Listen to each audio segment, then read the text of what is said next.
अस्सलामु अलैकुम वरहमतुल्लाहि वबरकातुहू। उम्मीद है कि खैरियत से होंगे आप लोग। एक साहब ने सवाल किया है कि क्या मगरिब और इशा के वक्त फ़रिश्ते ज़मीन पर उतरते हैं और क्या उस वक्त घरों में उजाला और रोशनी करनी चाहिए।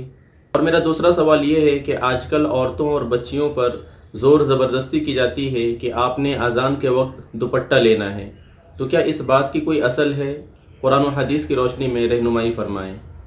आगे बढ़ने से पहले आपसे दरख्वास्त है कि जिन अहबाब ने अब तक हमारे चैनल को सब्सक्राइब नहीं किया है कर लीजिए। हमारी वीडियोस को दूसरों तक पहुंचाने में हमारी मदद कीजिए, लिंक को शेयर कीजिए और हमारे इदारे को मजबूत कीजिए। तो इसका जवाब ये है कि हदीस में है कि तुम्हारे दरमियान कुछ फ़रिश्ते दिन में और कुछ फ़रिश्ते रात में बारी बारी आते हैं और फज्र और असर की नमाज में जमा होते हैं।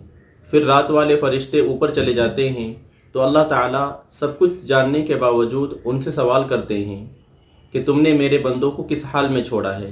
तो वो कहते हैं कि हमने उनको इस हाल में छोड़ा कि वो नमाज़ पढ़ रहे थे और उनके पास इस हाल में पहुँचे कि वो नमाज़ पढ़ रहे थे। इससे मालूम हुआ कि फ़जर की नमाज में दिन के फ़रिश्ते आते हैं और रात के फ़रिश्ते चले जाते हैं। फिर वो असर की नमाज में आते हैं तो दिन के फ़रिश्ते चले जाते हैं।